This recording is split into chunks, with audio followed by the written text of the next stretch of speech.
stalkers go first. They have not yet noticed you, however. So they are going to continue their assault on the company of dwarves. 2 deep stalkers jump on one of the dwarves at once and take her down hard. Like, she goes down hard. And Cassandra, you are up next in the initiative order. This is actually what she's good at. Point and explode. Yeah, let's go flame blast. Okay, roll your magic. You're hitting a TN 12, I believe. 12 is a hit, but barely. Go ahead Yeah, and... I know, right? I was like, huh. Go ahead and roll damage. And you gain 2 stunt points if you can do anything with that. Ooh, mighty spell.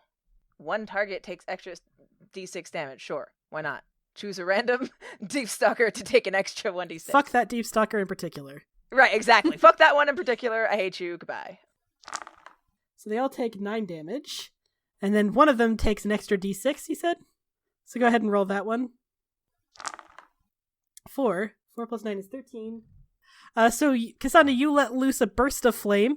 All of them get barbecued, but one of them gets deep fried. One of them Nice.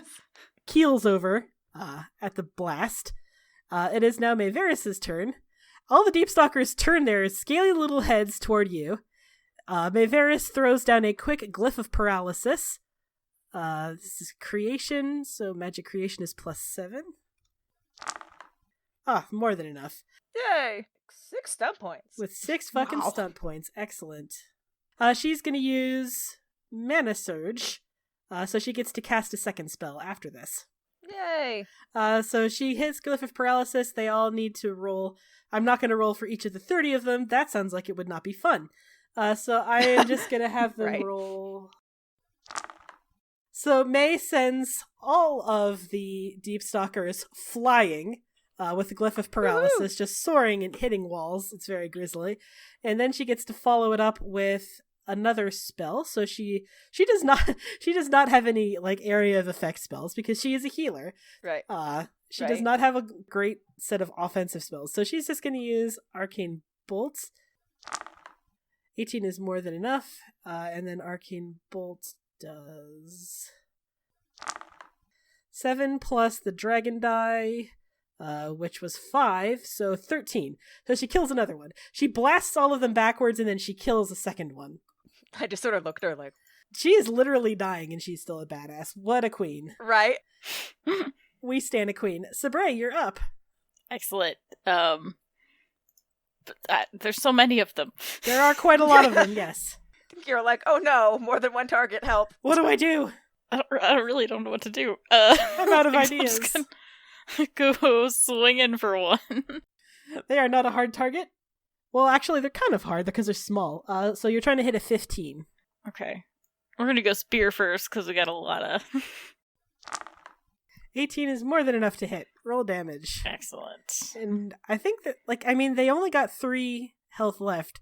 Wait, isn't your modifier to damage rolls +5? Because your strength? My modifier to damage rolls. Yeah, because it's 2d6 or whatever plus Oh, yeah, your it strength. is. Yeah. So, I don't think you even have to roll. So, Sabre, Okay. You come forward and you cut one's head off very easily. I'm just like, oh, that was... Okay, well, I just, whirled to look at another one. Individually, deep stalkers are very easy to kill, but they never attack Yes. individually, is the thing. Yeah, together. I didn't get any stump points, so I can't do anything else cool. Talgan is up next. Talgan is going to use a throwing weapon, I guess. Nope, they're small targets. He throws an axe at one of them, and it just sails right over its stupid little head. Talgan's like, that was embarrassing. Next up in the order is Leander. Leander immediately hates this. Leander probably had a phobia of scaly lizards and shit, but now he's tranquil, so it's just kind of doesn't enjoy it for reasons he can't remember. So Oh no. he's gonna bow. He's got a stupid +8. That's a hit. He fires an arrow at one, catches it off guard, and cuts through its stupid little head. Elian, you're up. Okay. Gonna just throw a knife. 18 is a hit. Roll damage. Don't bother rolling damage. It's fine. You're like, never mind. They each have 3 hit points left, so they're not... you throw a knife. It catches one in his stupid little eye. We're back into the top of the order with the Deep Stalkers' turn. The Deep Stalkers, seeing themselves now significantly outnumbered, all make these hideous little squeaky, shrieky sounds, and go running off into the darkness of the cave. Tom turns and he's grinning and he says, I know your markings. You're with the Legion of the Dead. The dwarves finally, they had been a little bit preoccupied cutting and hacking their way through their own bunch of Deep Stalkers and shit. But they finally turn to address you and he says, we are, and you must be a Grey Warden. And so the Grey Wardens and the Legion of the Dead have a long history of being bros. They get each other. They both are laser focused on killing as many fucking Darkspawn as possible. They've worked together a lot in the past. So this dwarf that seems to be in charge, he goes up and he immediately grasps Tom's hand and he says, it's good to meet you all. I'm the commander of the Legion of the Dead, or at least the commander of those assembled here. And Tom says, Tom Rainier with, we have some news about the Grey Wardens, but I suppose it's not really relevant, he says. It's a good damn thing that we found you. The only reason I was able to sense... He looks to... So this dwarf that's lying in the middle of them, this dwarf does not look like she's in good shape. She is sitting there wheezing hard, and Tom sort of kneels down over her. This guy approaches from her side and says, yeah, she took the business end of a Hurlock spear not that long ago. We managed to dispatch the rest of the group, but... Tom leans over to Caldal and he says, she's blighted. I can sense it in her. And Caldal kind of flinches. He says, yeah, that was my suspicion. Is there anything we can do for her? Maevaris very lightly, with as much joking as she can. Oh, why don't we try putting her through several agonizing rituals that she doesn't want? We could try that. Get on. I lean over. That sounds like sarcasm. I think Elliot's mildly impressed that she made a joke like that, but also, oof. I think it's hilarious. Kaz is like, my love, my darlingest love, please, why here and now? Please stop talking. This is the best thing that's ever happened. This is delightful. You've never seen Maevaris get sarcastic before, but apparently she can do it. Right. Maevaris crouches down next to her and she says, no, the blight's taken hold of her very quickly. There's not going to be much more time for her where she'll be lucid and all there. Caldal says, yeah, that was what I figured. I wanted to get her back to camp to confirm it with their healer, but if it's as you say...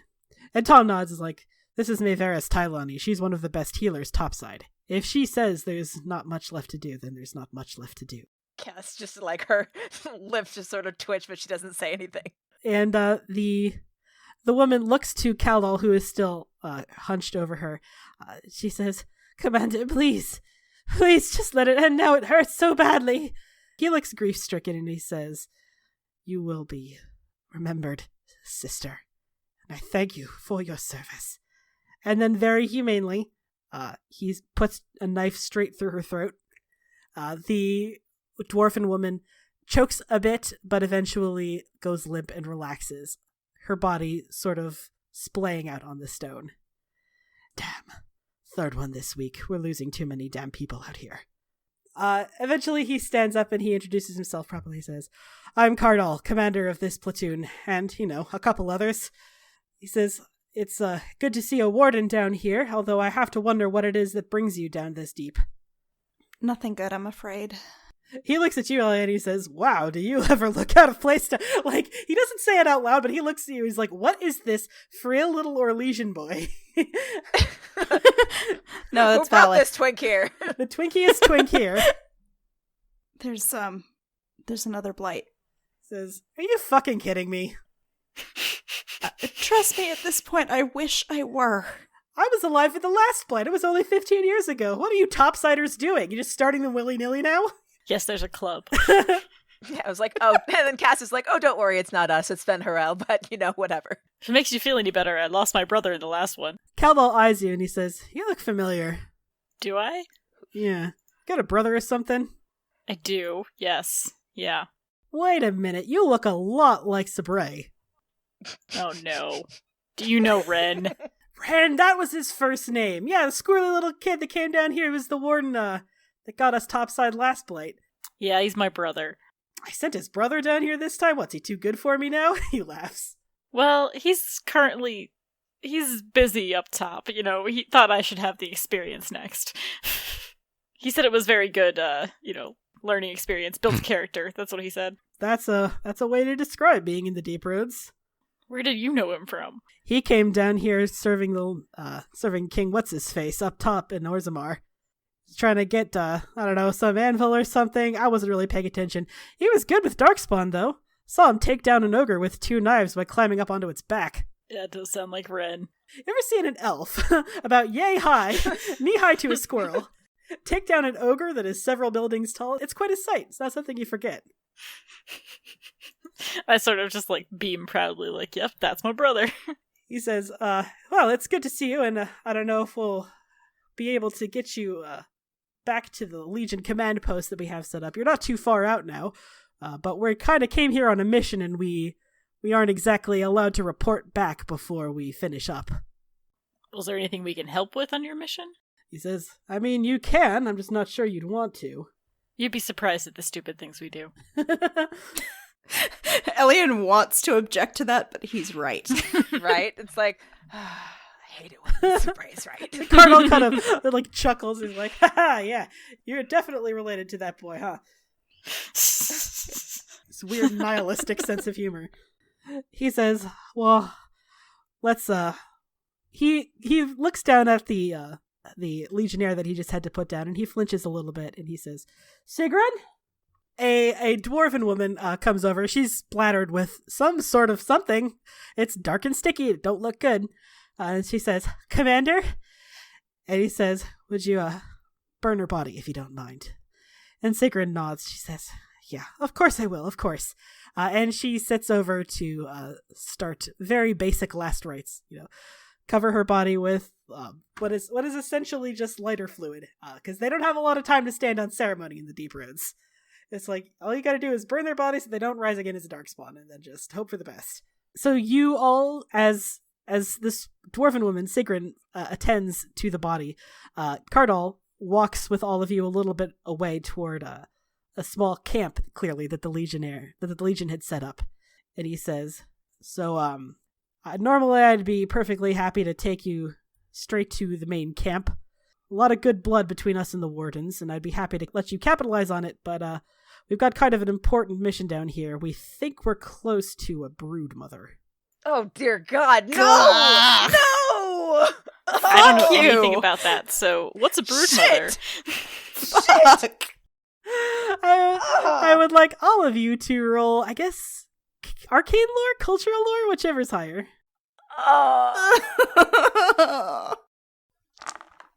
Oh, wow. Cassandra, impressing us all. So, Cassandra, you hear Broodmother, and your hackles raise just a little bit. So, one of the big, important questions about Darkspawn has always been, where do they come from? How are there so many of them? And there's a bunch of competing theories. It has been documented that sometimes when a living person catches the blight, they do sometimes turn into Darkspawn-like creatures. That has been documented. But the sheer number of Darkspawn that exist and the way that they seem to multiply, it has led many, especially Grey Warden scholars, but also just, other scholars in general, to speculate on how they're able to reproduce.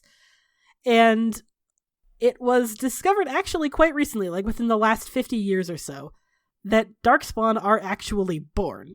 Not in what is a traditional sense. A brood mother is when a woman, any living woman, but usually dwarves, just because dwarves tend to live underground.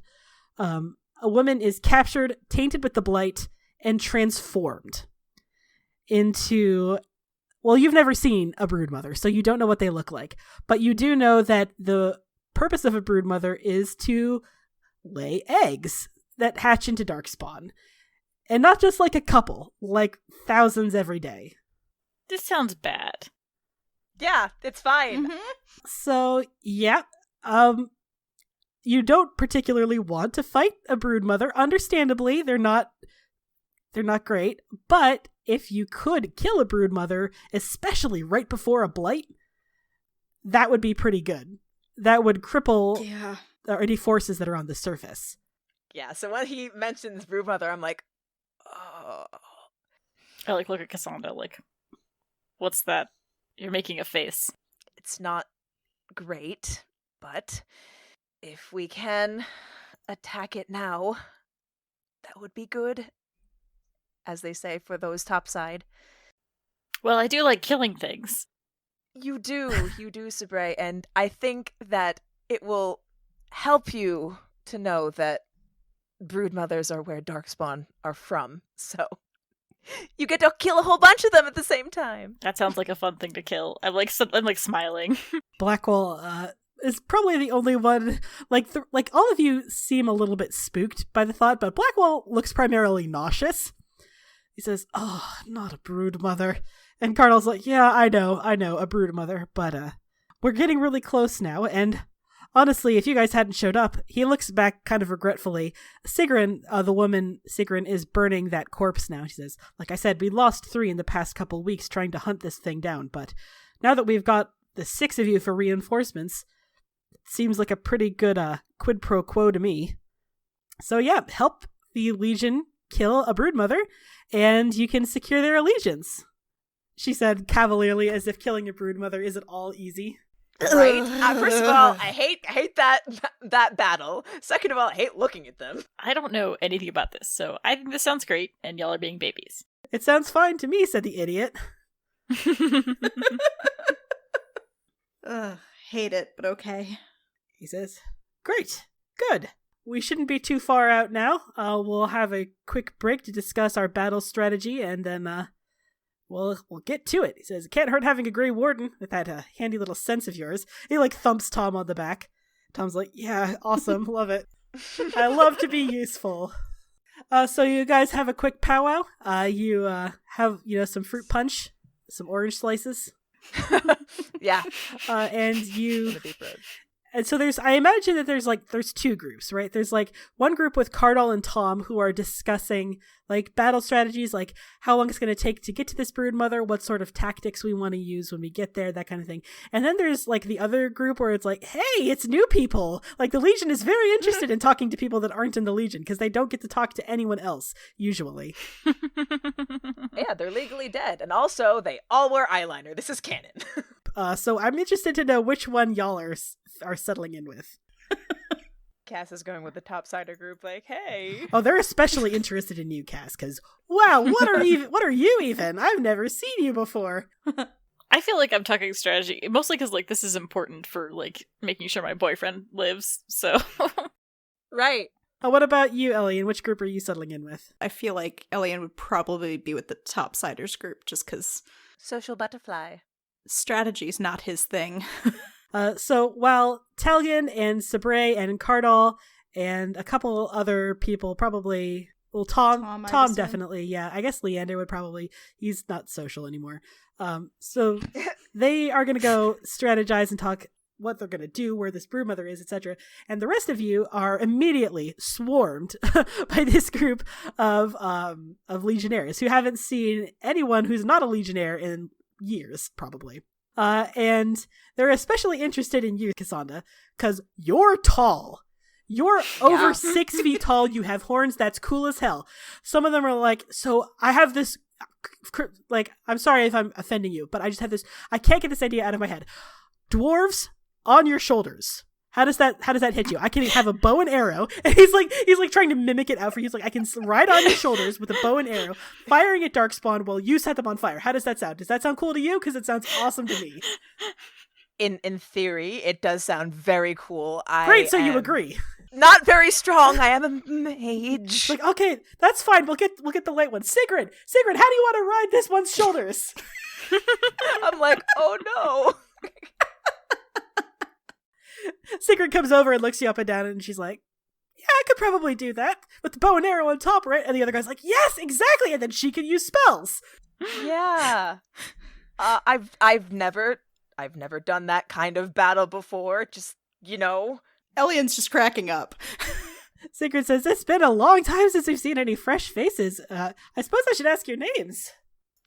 think Elian finally gasps out of his laughter long enough to say, Elian Bayard. He says, "Oh, that's our legion, huh? I mean, what gave me Don't away? worry, I forgive you." That definitely gets cast to snort, and then she goes, I'm Cassandra. She says, "Cassandra, so forgive me, I haven't seen too many Kunari. Yes? Right. But yes, they have that they have that thing where if you're not in the Kunari, you're another thing. I don't remember what the other thing is called. Talvashov, that's the one." She says, "I'm sorry if we look a little mystified. It's just, like I said, we don't usually talk to topsiders or anyone who's not a legionnaire. It's really good to meet you." Yes, it is good to finally meet you as well.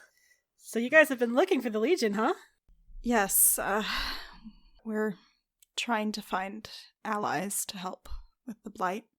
"Yeah, Cardinal mentioned, well, it was a good 10 years ago that he last talked about it, but, yeah, I mean, it's not the traditional role of the Legion to help the Grey Wardens. Like, we don't have any formal treaties with them or anything, but, I don't know, the last guy talked us into it, and Cardinal liked him, so I figure we might as well just do it again."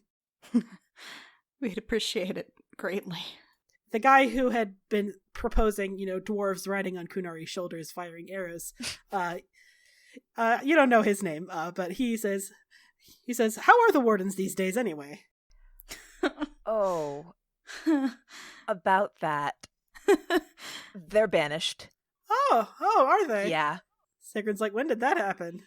Recently. When we discovered the blood magic, yeah. Oh. Yeah, they were doing all sorts of horrible things. Wow. She says, "I don't know, I mean, the only Grey Warden I ever met, she would never do something like that, but I guess it sounds like it's an institutional thing, huh?" Unfortunately, yes. Though, we found some good ones, and he kind of gestures over at Tom. Right. We do have Tom. Says, "All right, well." And then she turns to you, Cassandra, she's like, "Now seriously, let's talk strategy." And then I feel like you spend at least 20 minutes with, like, Sigrun on your shoulders. Mike is like, if May dies, like, I am really in love with Sigrun as a character. Like, I loved her in Awakening, and I was like, why can't I romance her? She is amazing. I love Sigrun. She's cute as hell.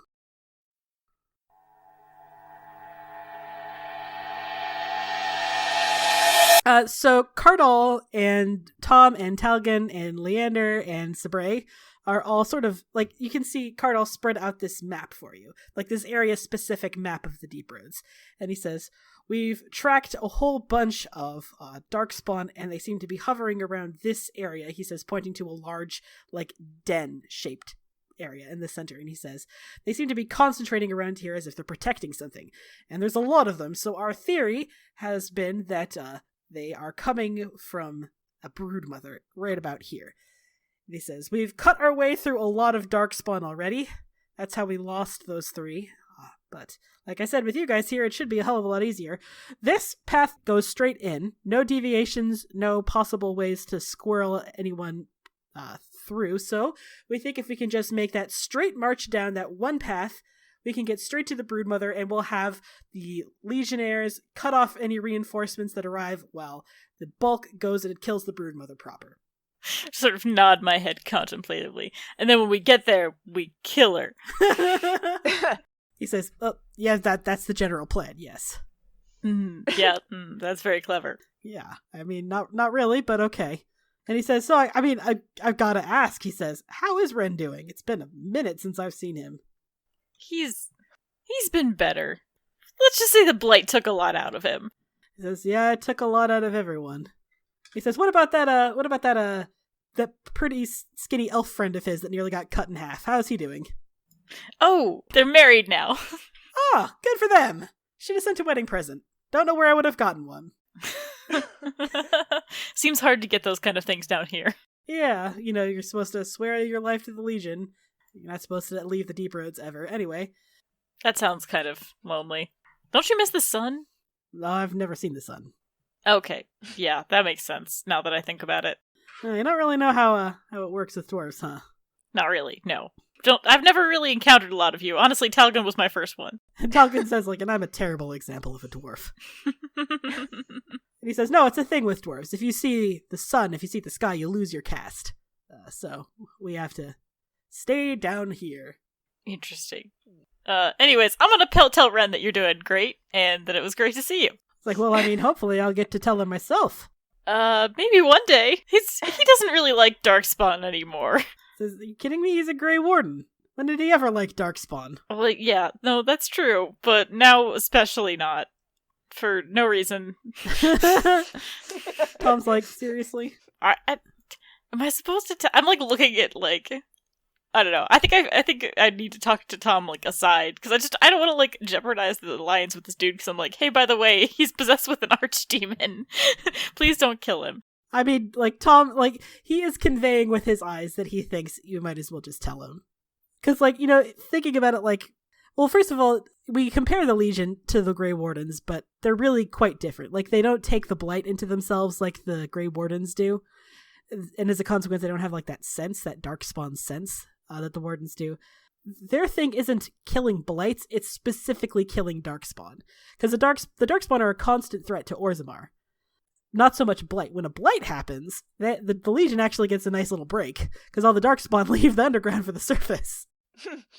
Okay, fair enough. I think I just sort of look reluctantly at Tom, and I'm just like...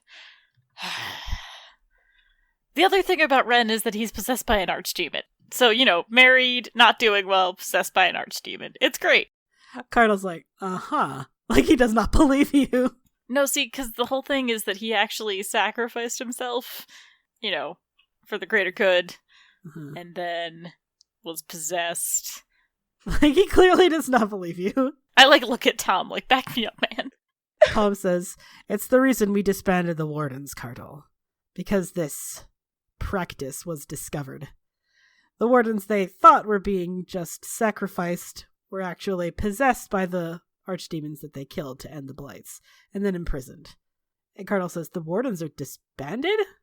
I didn't know you could do that. Sort of sounds like knocking the sun out of the sky or something. That doesn't seem like a thing that should be possible. And Tom kind of reluctantly says, yes, well, as much as I hate to admit it, it probably had to be done. I mean, I told you that we do stupid things. He says, yeah, I mean, I guess that's fair. You did say that.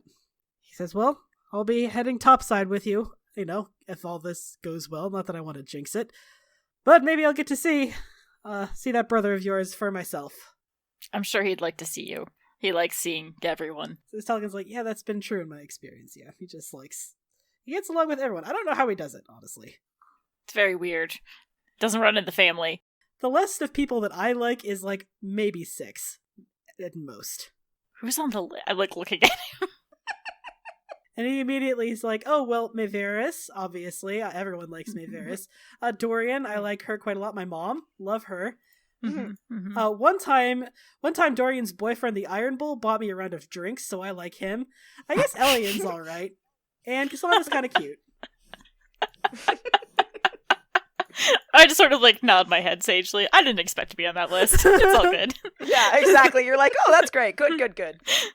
Talking in my head is definitely the sort of person to be like, I like 6 people. And they're like, really? Who? And then he immediately lists the 6 people he likes. Like, he knows each of them. Specifically these people.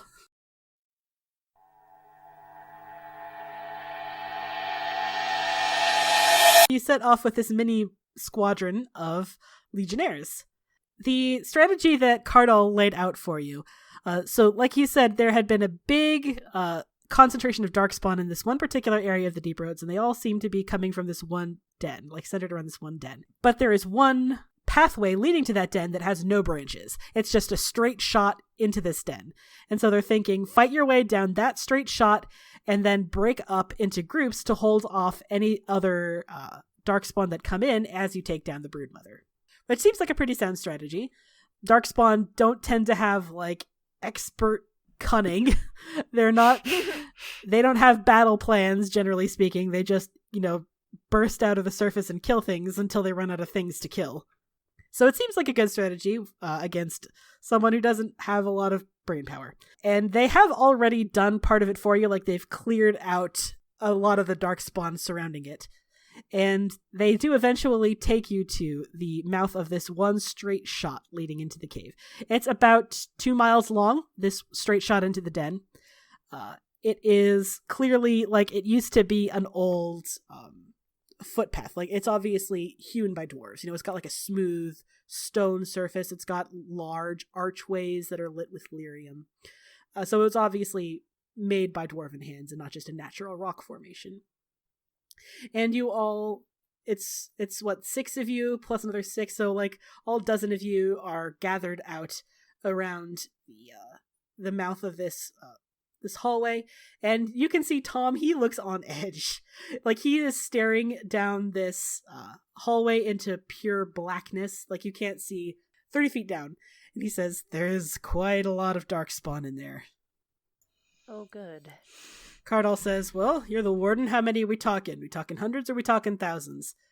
And Tom spends a while staring into the darkness, measuringly, and he says, "No, I don't think thousands. Maybe a little less than 100, all told." Cardall says, "Yeah, that's about what we expected. And like I said, when we get to the Broodmother proper, we'll break ourselves up." He says, "I think you guys seem pretty competent, so how about we take the Darkspawn hordes that'll try to come and interrupt things, and you guys take the Broodmother. How does that sound?" I, Val, hate this. Yeah, right, exactly. Do you think it's entertaining that they're assuming that we're this competent? Because we can be very much Right? not. It is hilarious. I would like to point out that you guys have a great track record. Like, That is like true, we make do. jokes about how everyone's stupid, but like you guys have done quite a lot actually. Like you have killed a lot of things. You've united Ferelden. You fucking averted war. Oh, yeah, that's You true. guys have Yeah. done quite a Mhm. lot. I feel like Elian looked sick, but yeah, that's okay. I clap him on the back. I'm like, stop being such a baby. It's a good chance to wet that rapier of yours for the first time. It's not like I've saved your ass before or anything, but okay. Cardinal says, "Normally I'd give you all some Legionnaire helmets. They're specifically designed to keep Darkspawn blood away from places where it could get in. But you guys, I don't think it would fit you." And so he just starts handing you bandanas to cover your nose and mouth with. Perfect. Says, "It's not the best, but it'll have to do." Better than literally nothing. That's true. It is better than nothing. He says, "All right, Legion, let's go." And you start this trek down this long, very straight, very dark hallway. And all you can hear for the first couple minutes is just the sounds of your own footsteps. And it eventually you do start to hear like a dripping sound, and you think, oh, it's probably like a stalactite or something. But then you remember there are no stalactites. This is a man-made hallway. So what's that dripping sound? And right as everyone collectively is starting to wonder, where's that coming from? Tom says, "Damn it, Ogre!" And I would like... Actually, let's use the initiative order from earlier. Let's just keep that initiative order. And let's add in a couple Darkspawn. So as soon as Tom yells Ogre, you hear a roar echoing back. And not one, but 2 ogres come barreling out of the darkness directly toward all of you. Fuck. Great. And Great. And as you're thinking, oh great, 2 of them. There's 2 of them. As if things couldn't possibly get any worse, between them and slightly behind, this very handsome boy. Ugh. A cutie. A cute, sweet boy. So Tom had already raised his shield and he's like bracing for a fight, but when he sees that thing, he says, "Fuck! That one goes first! It's an emissary! It can use magic!" Oh, Fuck. no. It is the first ogre's turn. Ogre number 1 is going to run straight up to you, Sabre. Excellent. And he's going to roll to hit. Does a 16 hit you? I think a 16 hits you. My defense is exactly 16. So yes, that's a hit. And it does 3d6 plus 9 damage. It does 16 damage minus your armor rating. So -7, so that's 9. 9. He smacks you with the club, and he sends you staggering a little bit. He rings your bell real good. Cassandra, you're up next. Perfect. And I hear Tom say, attack that one. I'm like, oh, it can use magic. Oh, no. So I will be a good girl and focus on that one. I'm gonna lightning it. Excellent. That is a hit. Go ahead and roll damage. 16 penetrating damage. Mayveris is up next. Mayveris, she knows how to take an order, and even though she doesn't have many damaging spells, she's gonna use the one of 2 damaging spells that she does have. She's gonna Arcane Bolt. A 16, which is more than enough. 11 penetrating damage. Excellent. It is good to have 2 mages. Mm-hmm. Next up in the order is the Emissary. How fun. Oh, no. Great. I am going to have him use Drain Life on... You know what? May just did a real good hit on him, so he's going to use Drain Life on May. Oh, no! That is a TN 12. A 16 is more than enough. Damn it! The target takes 1d6 plus magic penetrating damage, and you are healed for the same amount. Listen. 6 You penetrating can't just steal my damage. girlfriend's life. She's got very little of it. She does have very little health left. That's extremely true. She takes 6, and the Emissary gains 6 back. How fun. Love that for him. Sabray, an ogre just attacked you. But also, Tom said to take that Emissary down first, ASAP, right now. I look longingly at the ogre because I do not like it when things hit me and I don't get to hit them You're back. I want to smash that. But I have enough sense to be okay, no. And I would remind you that you can use Judgment again. Yep, that's what I'm gonna do. So I look at it and I'm just yeah, fuck no. And the so ogre is very offended, actually, and upset. I hit you. Smash you. You have to smash I'll be back. back for you later, you son of a bitch. So I'm gonna do 2 things. One, I'm gonna blow my hollow horn because Hell why yeah. the fuck not? You all get a +1 on Yay. everything. Woohoo! Yay! And then I'm going to try to set the whole thing on fire. All right. Though it has to make some kind of check. I forget what it Dex is. acrobatics against my willpower courage. Ah, Hell yeah! This is a really cool thing. Oh, hell yeah. Okay, so Sabray, you rush forward, your hands light up with white fire. Justice in the back of your head is like, yes! And you set this motherfucker on fire. And the Emissary is out of commission. Oh, sweet. Excellent work, Sabray. Talgan is up next. Talgan's like, nice job, lad. And then he is going to attack the ogre on your behalf. That's a hit for an ogre, and then he's going to do 2d6 plus his strength. 11 damage minus 7. Okay, 11 damage minus 7, so that's 4. It is the second ogre's turn. Love that there are 2 of them. Love that for us. Ogre 2 saw you kill that Emissary, Sabray, so he's going to attack you too. Yeah, fair. Hey, it doesn't work! So he reaches out and he slams his club down on top of you, and you deftly dodge out of the way of it, and it hits the rock, and the rock splinters in a bunch of different directions. But you managed to avoid taking any damage. Sweet. Leander's up next. I guess Leander's just gonna try to focus down that one thing that Talgan just hit, so he's gonna fucking bow at it. God, Leander. Seriously. That's a lot of points. Your boyfriend is OP as fuck. 1d6 plus 3 plus his perception. 10 damage, minus 7, 3 damage. Elian, you're up. That's a Dex stealth on my side versus perception seeing for them. You have to beat a 14. Okay, you can backstab. Yay, excellent. Yeah, so then I do a melee attack, the +2 bonus, and extra damage.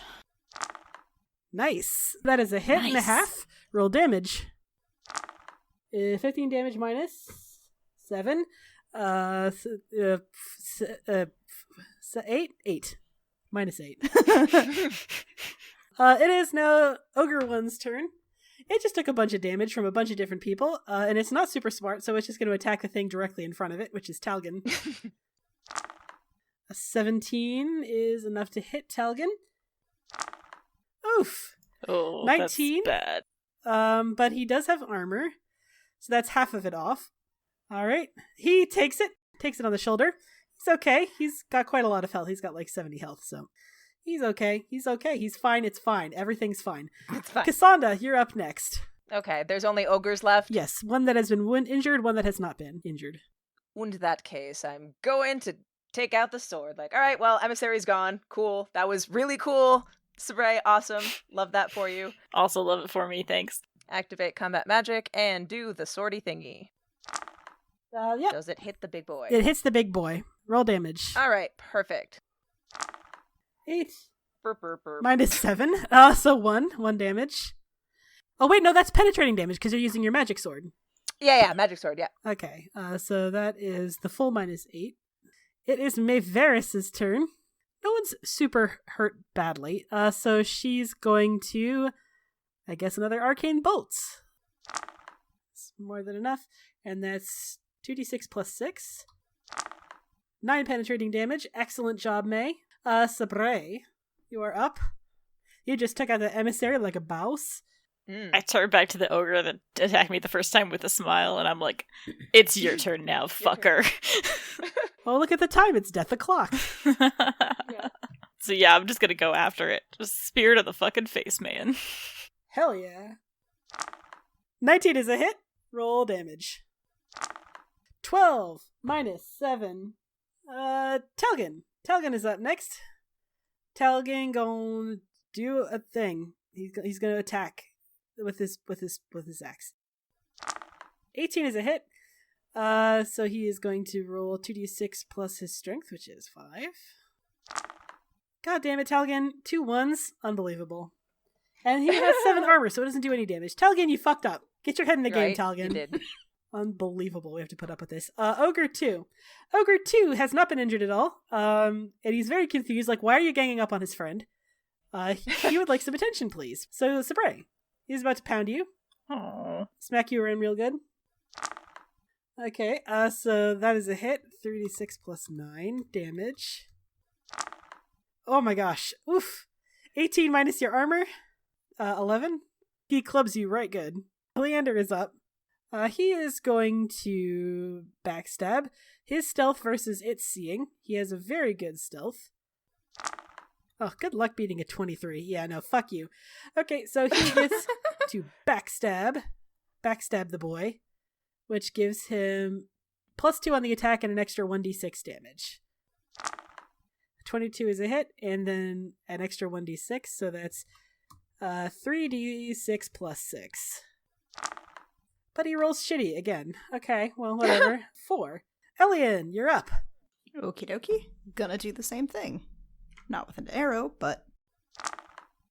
A 16 is a hit.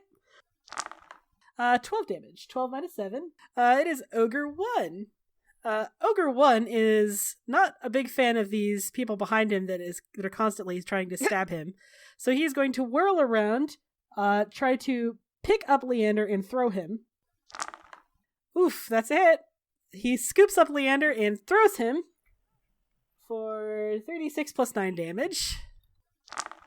Oh, ouch! Oh, Leander. Oh. Leander hits the wall hard. He has an armor score, but it's not great. Armor 4. So that is 17 points of damage. Yike. So Leander hits the wall and then doesn't move, alarmingly, for a while. Let's see. That was the ogre. That was the ogre's turn. Cassandra, you're up. That feels bad. Yeah, there was a distressing crack. You don't know if it was stone or spine. Hate this. Yeah, that is very distressing. I'm like, Leander? Maeveris is already lighting up her hands with healing magic. Yeah, that's what I figured. But I'm like, oh, and I just like look sympathetically at Ellie and like, I'm gonna smash it. It's fine. I have the sword. It's fine. Let's smash it. Smash it. Roll to hit. A 15 is a hit. Roll damage. 17. Fucking show off. Minus armor rating 7, so 10. This ogre's not looking so good. Isn't it penetrating damage? Oh, that's correct. Yeah, sword? it's my magic sword, yeah. Okay, in that case... Oof, it's really getting low. Really, really, really low. It is Maeveris' turn. Maeveris forgoes doing damage on this turn to run over to Leander. She uses a minor action to move, and then does a quick assessment of how injured he is. Whatever her assessment is, it's probably not good because she immediately lights up her hands with healing magic. So she is going to cast Heal, which is a creation spell. She has a very good creation. 21, and she's going to go ahead and spend 3 mana to restore 3d6 damage. 11. So that doesn't heal all the damage, but Leander, lifts his head ow. It's at least reassuring. That's Maverius' turn. Sabre, you're up. I feel like I'm concerned, but also... What are you going to do? You can't heal. Yeah, I can't do anything. So Right? I'm just gonna... there's 2 ogres, right? 2. One is almost dead and one has not been hit. Okay, I'm just gonna keep going at the one who's almost dead. That's the way to do it. Yeah. Focus down. Man, I am not rolling bad today. You're on fire. That's a hit. Roll damage. Excellent. Woof! Oh, that is... Oof, that's quite a lot. Alright, it is not quite dead, but it's almost dead. It's really close to dead. It is Talgon's turn. Let's see if Talgon can finish this thing off. A 15 is a hit. Oh. 2d6 plus 5. Oof! Finally, some good hits from Talgon. Yay! Okay, so Talgon, that's a killing blow. So Talgon does the cool shit that happens in Origins when a warrior kills an ogre, which is he leaps directly onto its face and stabs it through the eye with his axe. The ogre capitulates backward and he follows it down. He lands on top of its face and gives it one more stab through the head. And the ogre goes limp. That's amazing. Yeah. That is amazing. Talgon, you could have... I just want to remind you... you could have romanced Talgon. You could have had this. Yeah, right? But none of you cowards. None of you cowards. Anyway, it is Ogre 2's turn. Ogre 2 sees this, and he lifts his club up to attack Talgon, but stops very abruptly for apparently no reason at all. His head I don't like that. jerks around further no. into the tunnel. He drops his club and takes off running into the tunnel. And if you guys will recall, the number 1 rule about Darkspawn is don't let any of them get away. Right, Fuck, exactly. fuck. Tom scrambles off after him. He's like, get him, go! Yep. Leander's pretty badly. He took that hit on the rib, you can tell. He probably fractured a couple ribs, but he got very quick attention from Maverius, so he's staggering up and following it. You guys chase this ogre all the way down the hallway. And you did not know things like this could move so fucking fast. Something this big should not be able to move that quickly. And when you finally make one last sharp turn around the corner, the ogre is now nuzzling up against a very large creature. No! With several sets of tentacles swaying through the air, this hideous deformed mouth and several sets of breasts that appear to be leaking black pus. And that is where we are going to end it for tonight. Yeah, I don't like that. Perfect.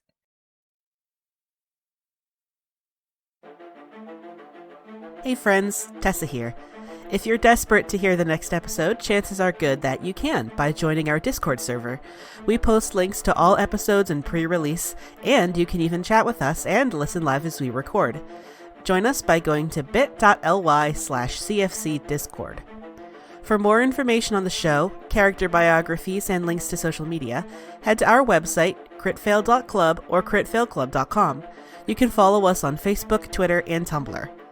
Critfail Club does not advertise at all, so if you like what you hear, tell a friend who might also like it, make a post on social media about it, or leave a review on Apple Podcasts. Full episodes are available on our YouTube channel, bit.ly/CFC channel, or wherever you get your podcasts.